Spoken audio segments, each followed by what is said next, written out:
Hello, hello, friends and enemies, heroes and villains. Welcome to Epic Realms. Our guest today has worked for some of the most popular board games out there, including Arkham Horror, Mansions of Madness, and Star Wars Empire vs. Rebellion. They're a board game designer of great renown. Welcome, Nikki Valens, to the show. Thank you very much for joining us. Yeah, of course. Thanks for having me on. Yeah. So I read that your background started with video game design. Is that correct? It is, in fact, correct. I went to school for video game design and then switched over to doing board games. There's different stuff for video game design, is there not? Like in different sections, what kind of stuff did you work on? So my degree actually covers pretty much everything that goes into making a video game, whether that's the programming or the animation or the modeling or the textures. Okay. I know how to do basically all of it. I won't say that I'm good at all of it, but I know at least the basics of all of it. But yeah, there's a lot of good stuff in there that carries over to analog games and role-playing games and other things as well. Awesome. How did that branch over into board games then? So the types of games that I really like to play and create are all like cooperative games and games that you get to play with other people, like and just kind of hanging out together. And I wasn't getting as many opportunities to do that style of a game in video game design as I wanted. And there was more opportunities for that in board game design. So Okay.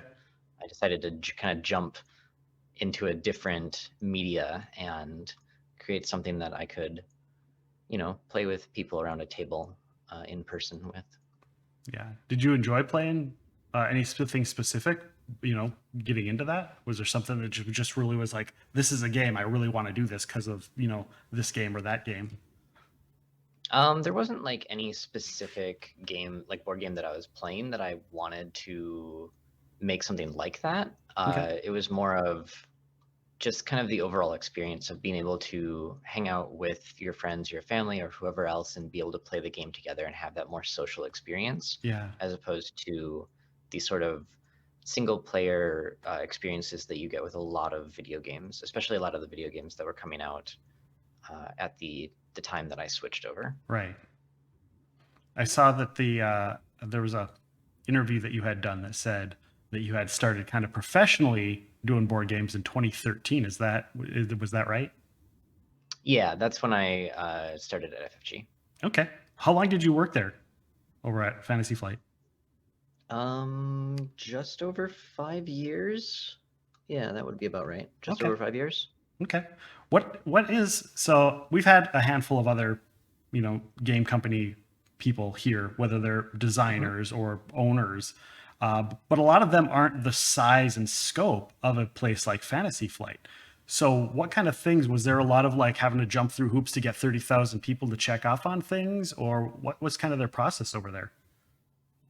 Yeah, a little bit. It's definitely more structured than you would think of like freelance design going, or even much smaller publishers doing their like how they do their projects.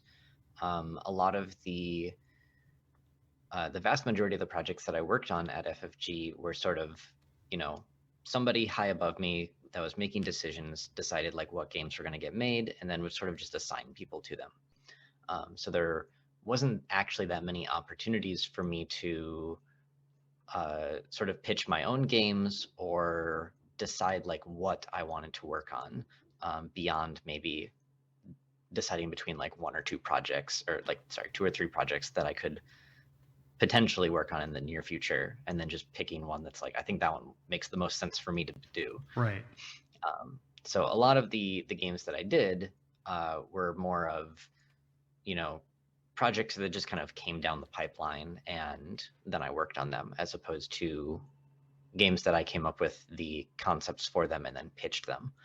The notable exception is Legacy of Dragonholt, was one that I had actually gotten to like pitch and make the game fully from my own vision.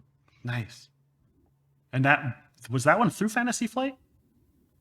Yeah, Dragonholt Okay. is a Fantasy Flight game. Okay. There's so many games out there that it's like, I honestly say, like, I've played a lot of games. I've played a lot of the games that you've worked on, but it's hard to say. I've played on every game that everybody's worked on, Mhm. so I wasn't quite sure. But it looks great from what I've seen. Uh, it looks really cool. The cover alone for that one is amazing. Actually, all of the covers for all of them that I've seen that you've worked on have some amazing art. Uh, Real quick, and I'm we talked about this on the side. We don't need to drudge over all of the crazy things, but you kind of worked on like the Cthulhu-esque games. Was that one of those ones that Mhm. kind of just came down the pipeline and they're like, here, do these Arkham Horror stuff, expansion, Eldritch Horror expansions, Mansions of Madness? Was that just kind of thrown at you, or was it one of those that you were excited to kind of work on?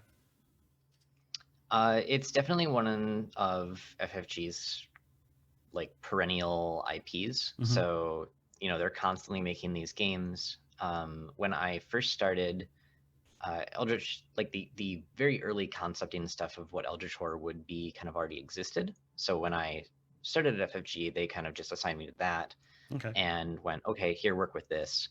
I didn't really know that much about the Cthulhu mythos jumping Okay. into it. I did a whole ton of research and reading Yeah. in that first year with them. But yeah, I was able to lend a lot of my expertise and the things that I know about game design in the design of Eldritch Horror and make it a lot of what it actually is, what it turned out to be. That is, and then I just continue to work on each of its expansions and continue to refine and design out that uh, like that whole game and all of its expansions and everything. Mm-hmm. And then yeah, like you said, other things that they wanted to do sort of came along. Like they knew they wanted to make a new Mansions of Madness at some point. Mm-hmm. Um, and when the idea of it kind of came up and like what would we want to do with it, the idea of using a digital component with it, an app, came up. And that was one of the main reasons that they first looked at giving it to me. Like aside from just having worked on Okay. Eldritch Horror, it was also like I had that experience already of working with digital Right. games. So I was able to, you know, very quickly jump onto that project and just kind of vision out like, okay, this is what I would do if you wanted me to design this game, and this is how I would utilize a digital component. And they liked my version of what that game would look like, so they went with it. Nice. Nice. Do you see a lot of comparisons being from, kind of being in both worlds when, doing the video game stuff and then having it translate to the board games? Yeah, I mean, a lot of core game design concepts are the same and they carry over, which is why, learning how to make video games and all of that, it translated very well into board games. Like I got to carry over most of my knowledge. Okay. And there's, especially for games with digital components, there's so many aspects of what I learned that I get to use extra. Like I get to use all my programming knowledge and, just thinking about timing and how to user interfaces work and how people interact with components and whatnot.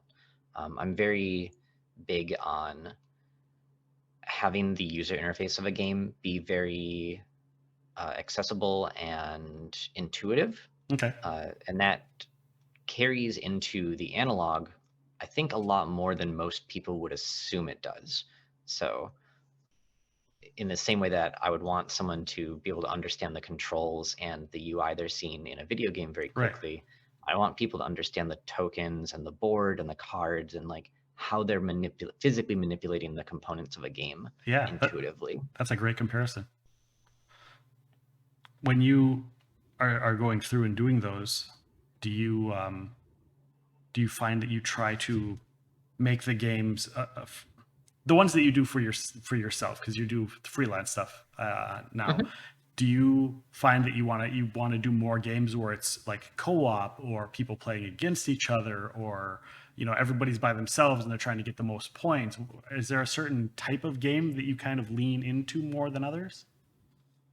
Yeah, I tend to do co-op games. Almost all of the games that I've ever done are co-op games, and I also tend to prefer games that can tell some form of story. Okay.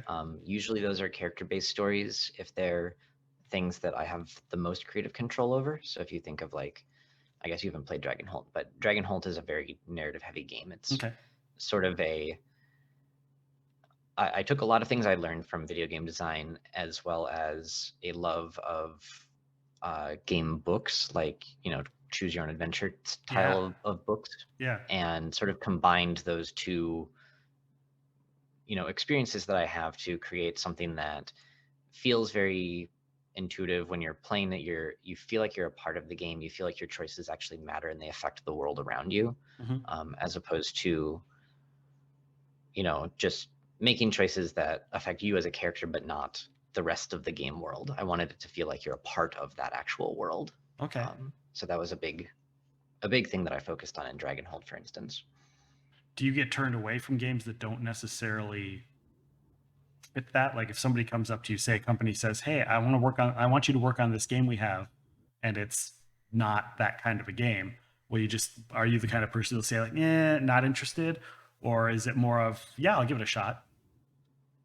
Yeah, I mean, in the same way that I'll give any game at least one play to kind of see what it's doing and research it, Yeah. I'll consider most designs. Like, just because I enjoy making story games and co-op games doesn't mean that I wouldn't work on, a competitive game or a game that's less story driven than something like Dragonholt or Right. Eldritch is, because there's a lot of writing and story in those. Yeah. But something like Quirky Circuits, for instance, there's not much story there really. It's kind of just like enough theme on top of it to give you a little idea of what's happening, but then it's much more focused on the mechanics. Yeah.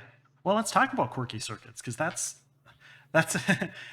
I've seen the game and it just looks adorable, and you're basically guiding little robots to help them do their jobs, right? Yeah, exactly.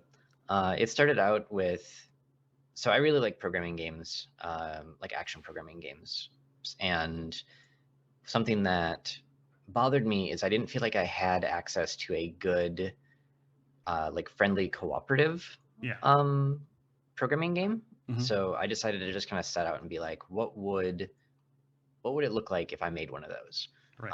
That's kind of the seed that I started with, and I tried a lot of different things and eventually kind of landed on what Quirky Circuits actually is, where it's a little bit chaotic. There's more strategy to it than a lot of people give it credit for, Hmm. but there is that level of kind of nervous energy and chaos and hilarity that will ensue from not being able to perfectly control what these robots are doing, Right. because it is a limited communication game. So Yeah. like, even though, or rather, even if everyone playing it knew what the perfect strategy was, there's still chances for miscommunications and making Right. mistakes.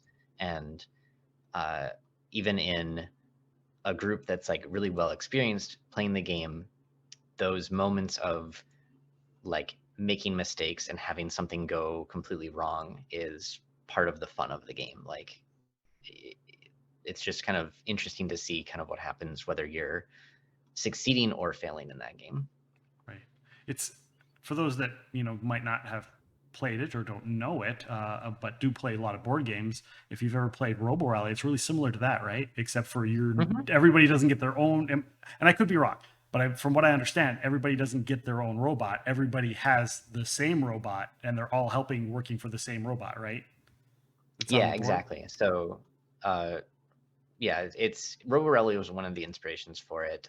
But in this case, you're working together to control a single robot.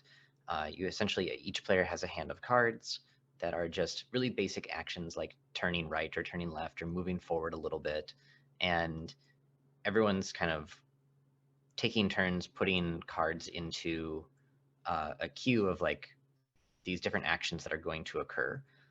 But you don't you don't really know what other cards people have played. You're putting the cards in face down, so the only information that you're getting is on the back of the card. It'll say like if it's a movement or if it's a turn or if it's some other kind of special action. Hmm. So you kind of have to make some judgments about like, okay, so what have the other players done that they think is the correct thing to do right now?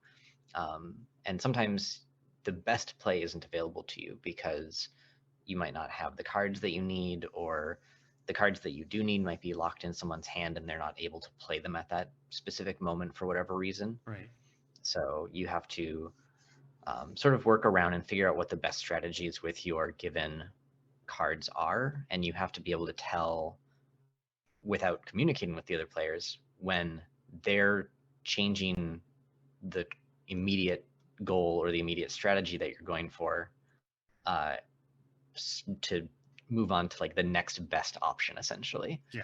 So there's a certain level of like empathizing with the other players and being able to understand what they're trying to do that allows you to really unlock the strategy of the game. Right. And this comes, so the little boards, they come in like a spiral notebook. What was the inspiration of having, say, the spiral notebook as opposed to having, just a flat piece of cardboard, or a bunch of foldouts or handouts? It's to make the game just a little bit faster and easier to play. Okay. So each level, you have a specific challenge of what you're trying to do. And the setup for the game is very quick because you can just open that spiral bound book to a page and the map is already there set up for you. And the rules are all there on the facing page. Okay. So you know what you're supposed to do because it says it right there. And you can just kind of, set your robot mini right there onto the map, and you get to start playing right away. And then once you're done with that level, you can just turn the page and you're on to the next level. You don't have to like set up extra little map boards or anything like that. You just get to keep playing. What was it that, did they come to you to build this game, or did you come up with a game design and go to a company to have them do it? This one was, go ahead. yeah, Quirky Circuits was fully of my own design. Okay. So I just had that idea of like, I want a cooperative action programming game. And I just started workshopping a bunch of different ideas. And once I had landed on something that felt really good to play, I just kind of brought it to some different publishers to see, what different people were thinking of it. And when I brought it to Plaid Hat, they really, really liked it. So we worked out a deal, and they've published it, and I think it looks great. Yeah, it does. They did really good work on all of the art and everything. The art is just adorable. I don't know another word for it. Adorable is the only word I can think of for the cover. It's like, oh, that's so awesome. What is the process of something like that when you're going to, because a lot of the game designers we have on, they work for a specific company or they own whatever the company is. So when you've got a game, and I know that there's, hundreds of people out there that's like, I've designed a game, but I don't know what to do with it, or they want to kickstart it, but they don't know what to do. What is the process of going to all these different companies? Do you just like send them a picture? Do you have to send them like a play test kit for them to try and play test it? Obviously, you've got a background in games, so like your name is known, so you know what you're doing. But even for you, there's got to be some sort of weird process you have to go through for something like that. Yeah. So typically you would, you make your game. You've probably got a prototype of it that you're able to play test and know that you have something good that's worth showing people. In a lot of cases, you would make something that's called a sell sheet, or a one sheet that's essentially your elevator pitch for Right. what this game is and why someone would be interested in it. Okay. And that's typically something you would send to a publisher to see if they're interested. If you are able to go to different game conventions like Gen Con or something like that, you can also, reach out to publishers in advance and see if you can set up a time to meet with them and be able to show it to them directly. Different publishers will have different amounts of time that they dedicate to that type of a thing at each con, but most publishers are taking some amount of time out of their day at conventions to hear pitches and try to,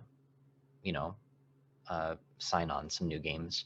Of course, I have the added benefit of, because I was working at FFG for 5 years, a lot of people already know who I am. Right. So it's quite a bit easier for me to just reach out to a publisher that I'm interested in and be able to just say, hey, I've got a game I want to show you. When can we do that? Right. And we'll find a time one way or another. whether that's at a convention or playing it online somehow via like a tabletop simulation type of software or something like that. Right. And I'm assuming, speaking of tabletop, this tabletop simulator, and I think there's one or two others that are very similar to tabletop simulator. Hmm. How does that catch you? Do you enjoy using that? Obviously, with the video game background, I'm assuming it's a little bit easier for yourself to work with that than a lot of other people because you kind of understand, the game design. It's a very different environment for sure. They tend to be a lot more clunky than you expect them to be. Hmm. It turns out that you don't really think about it, but your fingers have a lot of good dexterity for doing things like rolling dice and manipulating cards. And when you lose all of that to just a mouse with a right and a left click, you lose a lot of the dexterity that you would normally have with componentry. Right. So it's often a little bit clunky. It usually takes a little bit longer to play games that way, but putting them together in one of those programs is not that much different than how I build prototypes in physical. Like I'm still making the print files and everything else. Okay. It's just instead of physically actually printing them out on a printer, I'm, you know, shoving them into this digital software. Is that primarily, especially with the pandemic and everything, is that primarily the way you've been going about playtesting, or do you have like close friends that you can get together with to playtest games? It's both. Since Okay. the pandemic, I've definitely been using simulator software more to do my pitches and to build my prototypes, just because it's easier to find playtesters Right. at this point through online means. But pre-pandemic, and especially while I was at FFG, it was a lot easier to just actually make a physical prototype of it and then be able to find people in person Right. to play with, because especially while I was at FFG, you have access to everyone else in the studio who's can take a little bit of time out of their day to play test, or Right. uh, there's a lot of board game players in this area that we're in that Yeah. would be willing to come in and play test at the compensation of, hey, we'll pay for your dinner and stuff like that. Right. Or even just go into the little gamer hall there and grab a couple people that might be interested. That kind of stuff too, I'm assuming is helpful to our local conventions, things like that. Yeah, exactly. Yeah. Well, we'll get. I do want to come back to the quirky circuits because I know you've got other stuff coming out with it. But Hmm. after quirky circuits, you came out with the Adventure Tactics Side Quest Guidebook. Did I get all that right? Well, it's just one of the quests in that side book. They basically did a bunch of Okay. they had a bunch of guest designers do different adventures for Oh, Adventure okay. Tactics, and I was one of those guest designers. Yeah. I see. See, when I saw that, I was like, they did this entire booklet. That's really cool. No, no, just one of them. Well, still with that, what is that? Is that just a like just extra encounters and stuff for the Adventure Tactics game? Yeah, yeah. So Adventure Tactics is, like it says, an adventure tactics game, with an emphasis on character customization and character like growth over time. Okay. It's very inspired by stuff like Final Fantasy Tactics Oh, okay. esque mechanics.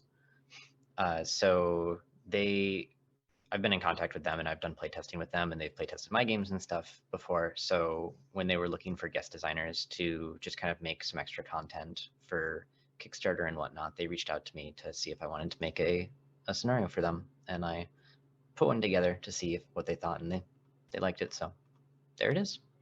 Excellent. Excellent. Uh, so your more recent game, Artisans of Splendent Vale. Hmm. That that's a huge looking game. That looks like it's a campaign game, correct? It is, yes. It's a very large game. It will take many hours to play through. I think we ended up with probably over an average of 50 hours to play Okay. through the whole campaign. Okay. When you're building that game, are you a sole designer in that, or were there other designers working with you? Sole designer, but not sole like creative member on the Right. team. We had lots Right. of other writers and consultants and like of course all of the artists and everything else. Okay. So your concept of, not your concept of, your when you're looking at games, what are your thoughts on a game like that where it's, it's a long campaign type game and the game is kind of permanently changes based on your what you decide to do? What are your thoughts on those kind Um, of games? Obviously, you've designed one, but yeah. Do you mean like legacy games specifically, or yeah, just yeah, talking about yeah, campaign games? yeah. Just overall the legacy type games where you're doing stuff like that. Because they Yeah. obviously games like Gloomhaven have come out and stuff like that, and some people have different thoughts on that, and I just wanted, obviously, like I said, obviously you've designed one, but I just kind of wanted to get your overall thoughts on those games in general. Right. I tend to think of legacy elements in games kind of the same way that I think of digital elements in games. Okay. Um, like I don't really think of legacy as being a genre of game, for instance. So Okay. what legacy elements and legacy components can bring to a game is just sort of this whole extra category of different mechanics and experiences that you might be able to bring into a design in the same way that having a digital component gives you access to a lot of um, different design space that you wouldn't normally have. Okay. So I think overall legacy components are, they're not going to be right for every game design that you're doing, but they can certainly lend a lot to different things. And in this case, in not Dragonhold, sorry, in Artisans of Splendid Vale, I'm using them to add a lot of character growth and storytelling moments. So in Artisans, you play as these four characters who are working together to, explore the Vale and gather different resources and go on adventures and whatnot.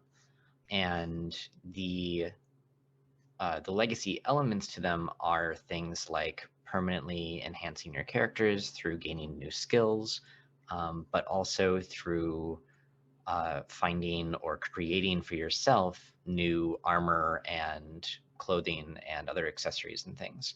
So there's also an element of like cosmetically and upgrading your characters over the course of the campaign, and which includes like being able to apply little character like clothing stickers to your character art in the game to kind of customize your look of your character, and those come with mechanics with them as well. So there's like extra stickers that you put on your sheet that's like, okay, now I have this ability that's here. Or you might upgrade a weapon or some other tool at some point, and there's literally just a sticker that you apply to that card that overwrites the previous ability that has with a slightly better ability or a different effect that you now have access to or something like that.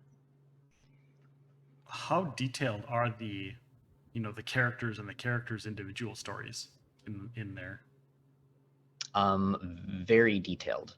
With Artisans especially, so it's a very character-driven narrative. The entire campaign is, I mean, there's a lot there and there's a lot of story happening, but it's always through the perspective of these four characters that you get to play as, to the point that you have options available to you that are specific to your characters.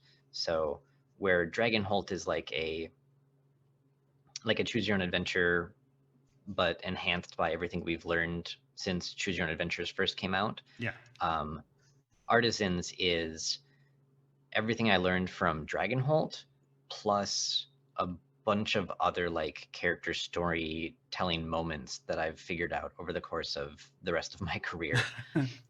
So in Dragonholt, there's one narrator, there's one book, and there's one narrator reading from that book and telling you the story.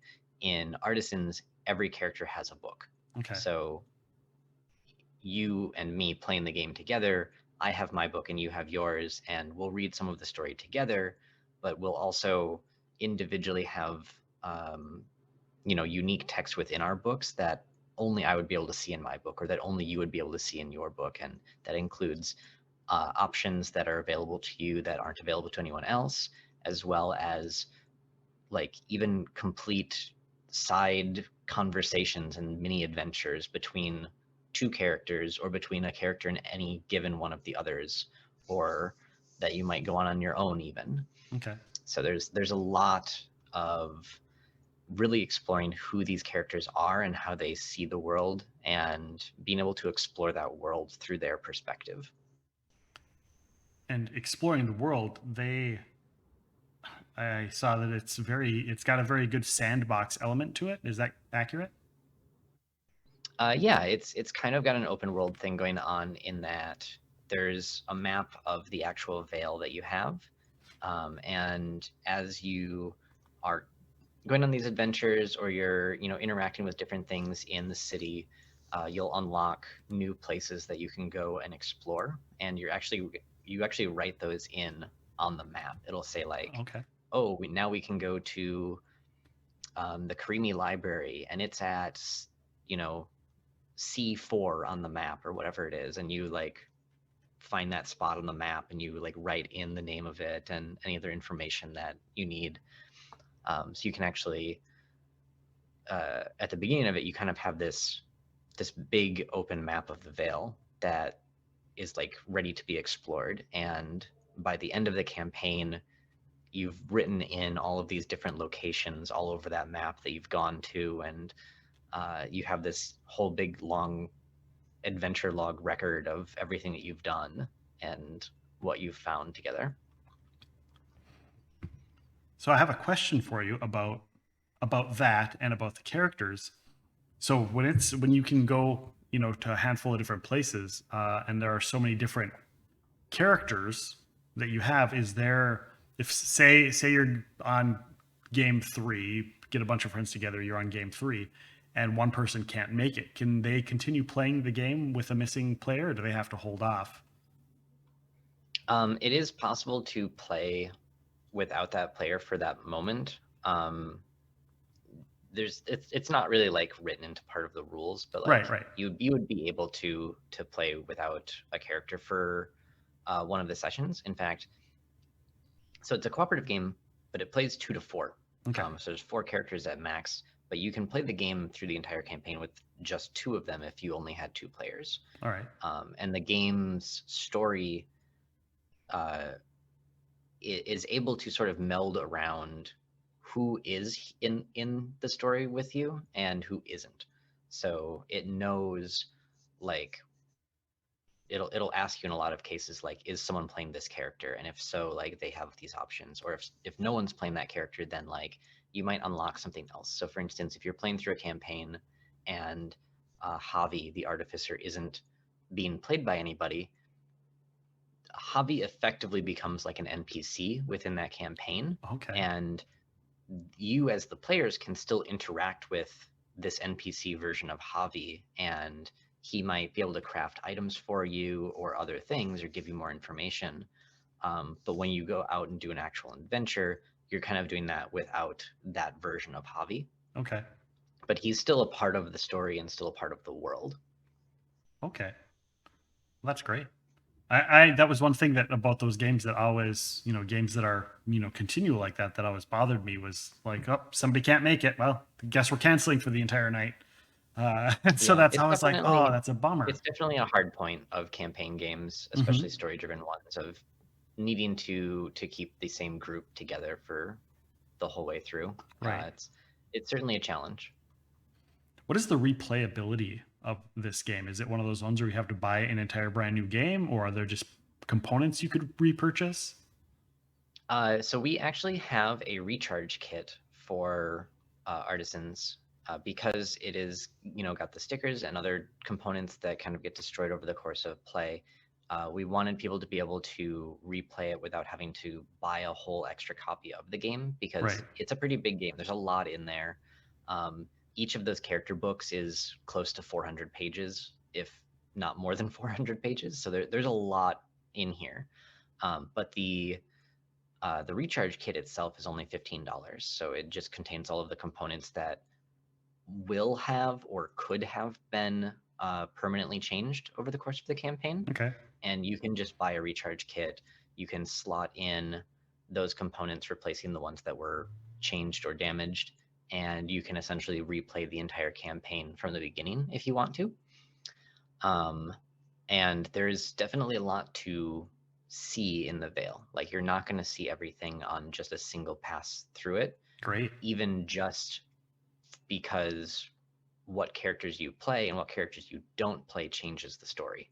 So even if you went through with a group of 4 players and you played all 4 characters, there are a bunch of scenes and a bunch of things that could happen within the campaign that you won't have seen specifically because all 4 characters were played. Whereas if you went in with 2 of them and then played again with the other 2 some other point, you're going to see some different things that you couldn't have seen with 4 players. With all of the stuff that you had doing this, how long did this game take you? And in comparison to other Too games, long. yeah, like because there's so many components to it. It's got to be, and playtesting it has got to be just as rough, right? Yeah, especially with branching narrative paths and with how long the story is, playtesting took a very long time and was definitely very difficult. Artisan specifically uh, took me, I was working on it for close to 3 years, I think. Um, Not as the only thing I was working on for most of that time, Right. but yeah, 3 years of continuing to tinker with it and write for it and design new things for it and everything else that went into it. It's a very large game, and uh, I really hope that people enjoy, all of the fun little moments that we were able to put into it. But it definitely took a lot longer than some other games that I've made. I think Dragonholt also took quite a while, although it didn't take nearly as long as Artisans. But any game that has a lot of writing and narrative like that, especially Hmm. with branching paths, it just takes a long time to get all of it right. Each of the characters are artisans, and thus the name of the game, right? Hmm. What kind of what kind of encounters do they come across? Because obviously there's got to be some sort of like I don't want to say versus, some sort of like antagonist type things that you have to come across. So is there like battles in the game, or are they just coming across challenges as like you've got to do things as they're artisans, so like you've got to maybe build a shop or stuff like that. What kind of challenges do they face when they come across challenges? Yeah, it's some of both. Okay. So they are artisans. So this is a fantasy setting, but it's more of a modern fantasy. Like it's a brand new world that I created to tell these stories in. So you do have stuff like magic and magical items and fantastical creatures and things. But also like at the end of the day, they go back to the city where they live, where they have apartment buildings and coffee shops and trains and stuff. So it's not like a D&D or something like that, where Right. it's or Lord of the Rings, where it's just like kind of this high fantasy medieval type setting.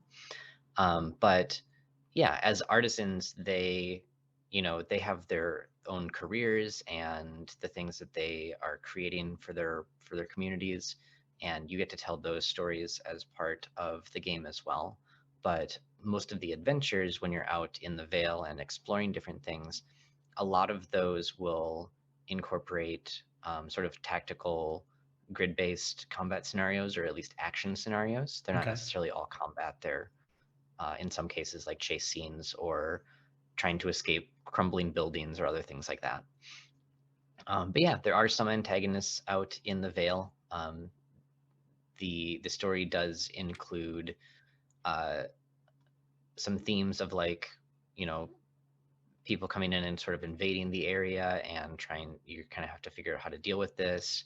But there's also just the Vale is sort of an untamed and wild place. So there's a lot of creatures out there that might be territorial, and you might come across them and not have a way to get away immediately and have to kind of protect yourselves, or you might be asked to escort um, researchers or other people that are trying to travel through the veil and protect them from the dangers, or in some cases you're helping to reestablish connections between communities or rebuild like uh, just different structures and bridges and things, and just kind of helping the people of your community. Okay. They have the individual character advancement, and those are in their individual booklets, right? Hmm. Are there other advancements? Obviously, you talked about like fixing bridges and doing stuff like that, but does the veil also advance? Do they help like grow it or get other boons, things external from their personal characters that help them along? Yes. So aside from like, you're gaining skills over the course of things, or you're able to use your different crafts to create potions or different items or armor or whatever it is that you're making for yourselves.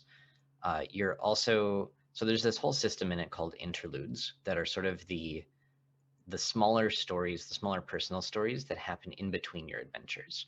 Okay. And part of those interludes includes like different things can change around the world over time, or different decisions that you've made on your adventures or in previous interludes will come back up. And they'll like affect the story going forward essentially. So like if you go out and you help a community, those community members interacting with you through the interludes is something that can then occur. Whereas Okay. if you hadn't gone and helped them yet, you can't get those Okay. additional stories. Awesome. So the game finished up on Kickstarter and Hmm. hit all of the stretch goals. And I don't know how much of the Kickstarter you're part of, or if you're just the game designer and the company did the Kickstarter. But how much of the stretch goals, because they got all the stretch goals. How many of the stretch goals are going to be in the say I go out and pre-order the game now? How much of the stretch goals will be in the pre-order? Or is it just like if you did the Kickstarter, that's the only place you're getting stretch goals? I believe it's everything that's in the stretch goals should be in future pre-order copies of the game as well. Okay. Um, there's some things that aren't like quote unquote part of the game Right. that were also included in the Kickstarter. For instance, there are some plushies that Right. are there. You can pre-order the plushies as well. They'll be available to purchase, but like they don't just come with the game. You can purchase them separately. How big are the plushies? I'm just curious. Um, Like, are they dog toy we, size or we are they actually like teddy bear size? Yeah, they're like teddy bear sized. Okay. We have the measurements of them on the actual Kickstarter page. There we I, go. I believe some of them are like up to 10 inches or maybe a little bit more than that in different dimensions. Excellent. And we'll try and get all that information on our show notes. Our mods are in the live stream, are posting a lot of the links for us as well, so everybody can find all of that information there. So let's talk about the other thing that you just, because obviously that's on pre-order. Artisans of Splendid Veil is on pre-order or ready to be pre-ordered. But we were Hmm. talking about Quirky Circuits earlier, and you're coming out with an expansion for Quirky Circuits, yes? That's right. Yeah. So there is a new, actually, it's not even technically an expansion. It's a standalone box.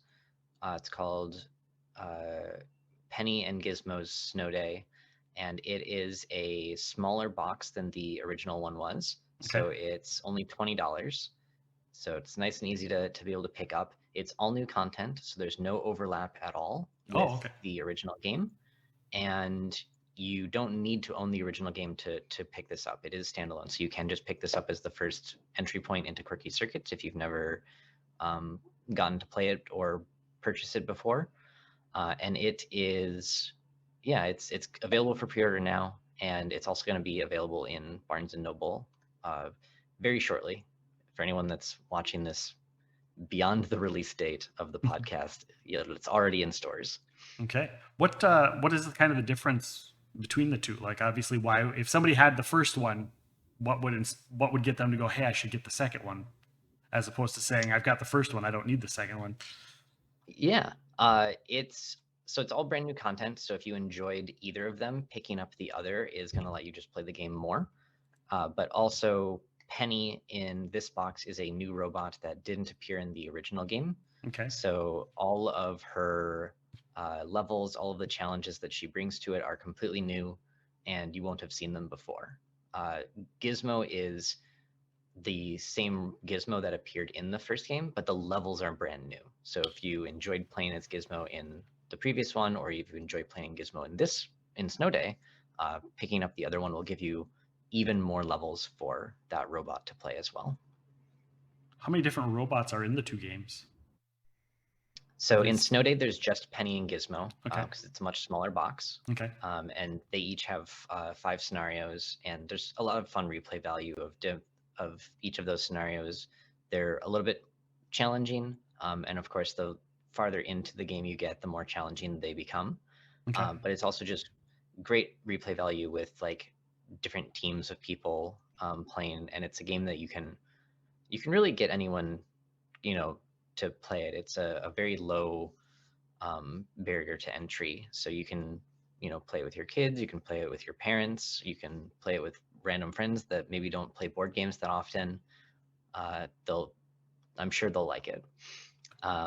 In the other box, though, there's 4 robots, and I think it was 24 scenarios. It's been a while since that one came out, but I think it's 24. So there's a little bit more content in that one, but that is, of course, a more expensive box. Right. Speaking of, ages, do you tend to target a certain age category with the games you design? I don't. I know like a lot of my like artisans and Quirky have more kind of cutesy art. Right. They're very colorful, very fun and kind of cartoony. Mm-hmm. But I'm not specifically targeting a younger audience. They're kind of just aesthetics that I think really fit the things that I've created. Right. But I try to put a lot of different strategy and story and everything else into my games. So there's something there, hopefully for everyone. Right. Um, As far as and challenge there's level, would you say that there's a certain age, better for certain ages based on challenge for some of the games? I would say that in Quirky Circuits, you're going to get a different play experience out of playing with young children versus playing with all adults. Okay. It's not necessarily that it's too challenging for younger kids. It's just sort of a different mode of how you're going to be playing the game. Right.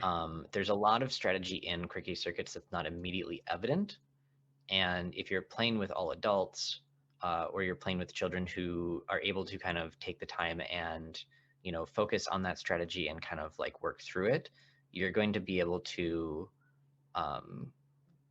play through those levels with a lot more finesse than you might be able to with a player who isn't taking that time to kind of analyze the strategy, because Quirky Circuits does get a little bit chaotic at times, by design.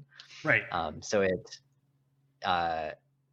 it's just kind of 2 different modes of playing. Like one way is, hey, let's try to play this the most efficiently as we possibly can, and the other way is, hey, let's slap down a bunch of cards and see what happens. Right. Right. And both modes of play are fun, and you'll get a lot of really fun moments out of them. But you might get those 2 different styles of play depending on what other players you're playing with. Right. And I think a lot of the things, as I said with Robo Rally, was that when you're playing a game, I've seen where kids, they just want to see the chaos. They don't care if they win or lose. They just want to see the chaos. They just want to see the stuff and have fun. So I can totally see where would be a very equivalent thing for this, where they just want to see the robots bounce around. Yeah, and that's definitely like an intended part of the design of Quirky Circuits. Whenever I've seen people playing it at conventions or demo tables or anything, everyone's having a great time. They're all laughing, and it doesn't really matter if they're winning or losing. They're always having a good time. And I think that's what's most important about games is people having fun.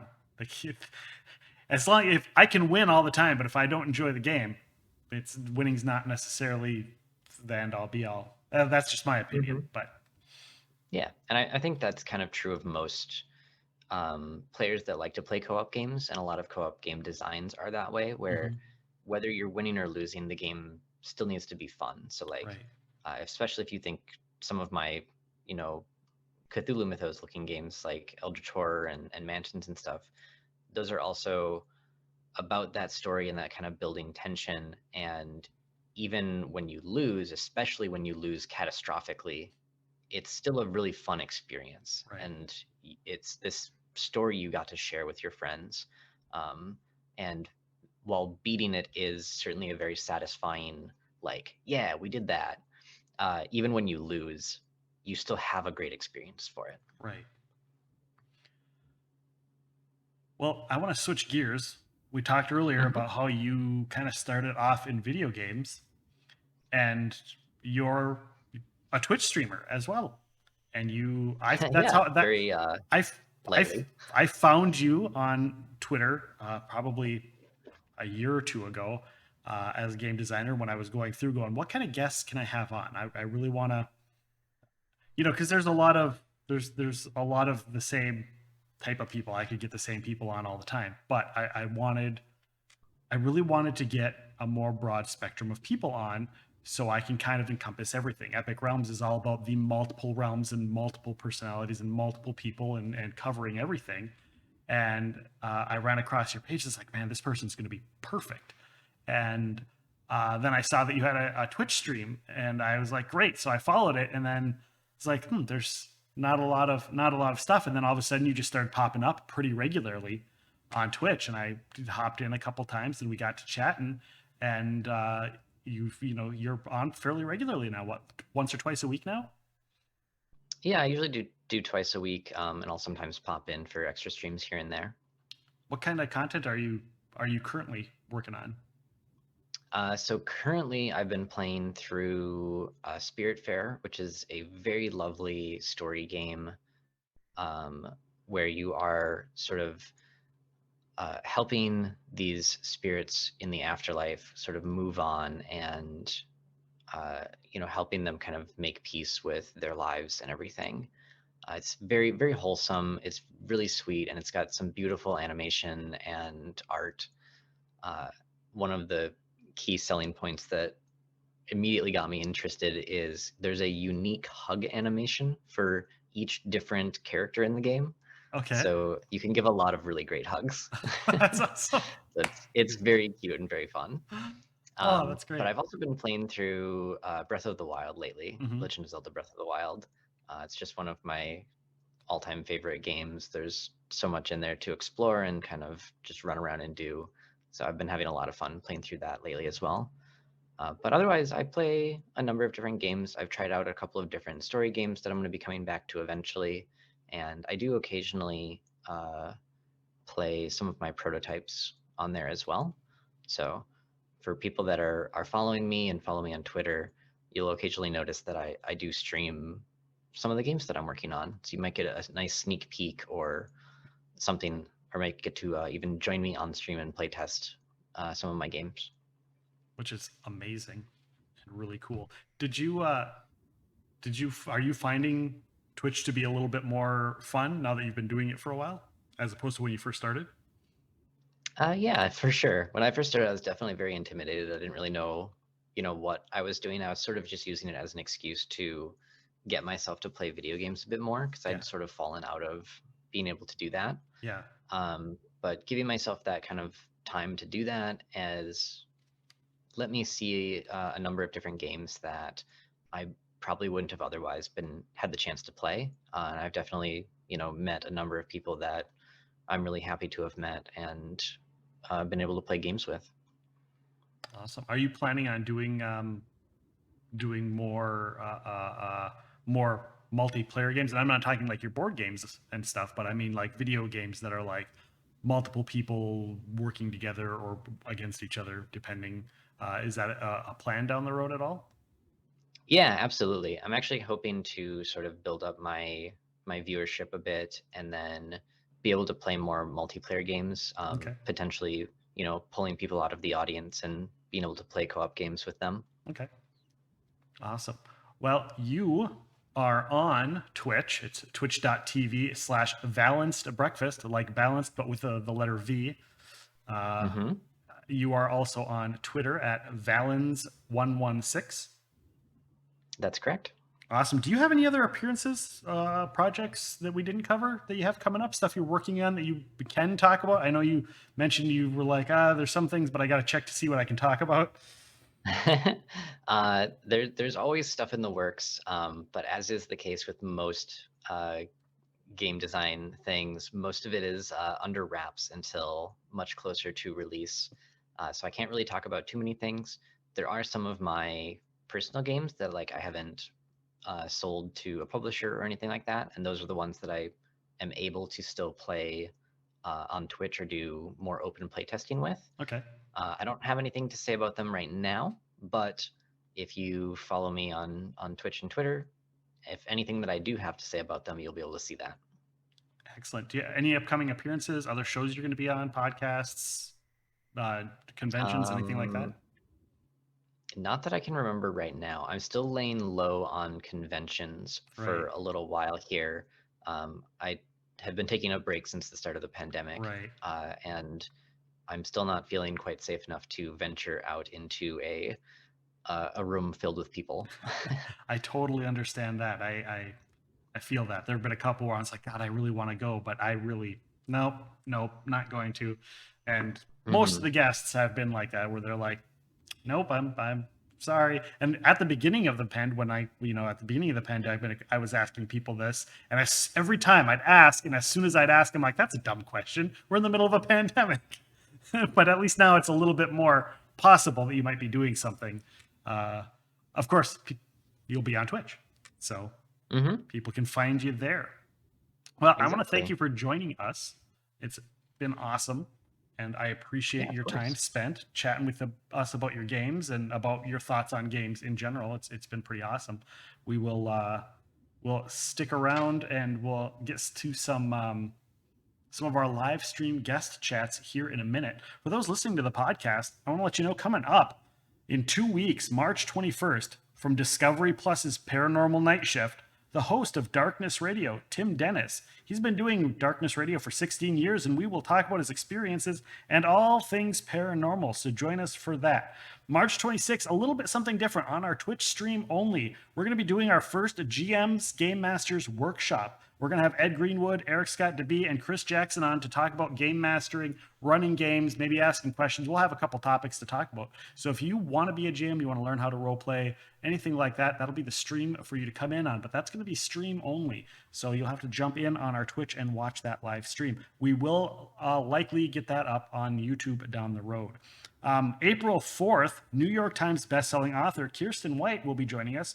She wrote the Paranormal series, Conqueror Saga, Combat Rising, Slayer, Star Wars Padawan. The list goes on. And we're going to be talking about her upcoming book, Hide. It's going to be really awesome. April 18th, our rescheduled date for audiobook narrator Luke Daniels. A lot of people were asking me if he was okay. Everything is fine. He is better. He's going to be rejoining us. We got the date scheduled, and it's April 18th. He is one of the most prolific audiobook narrators of all time. Over 600 novels under his belt, Hall of Famer, multiple awards, you name it, he's done it. So that will be April 18th. So make sure you follow and subscribe, rate and review. These help us tremendously. It gets eyes on us, and that way we can get eyes on our guests' products and all of their things. So for Nikki Valens, I am Nick. Thank you so much for listening to Epic Realms.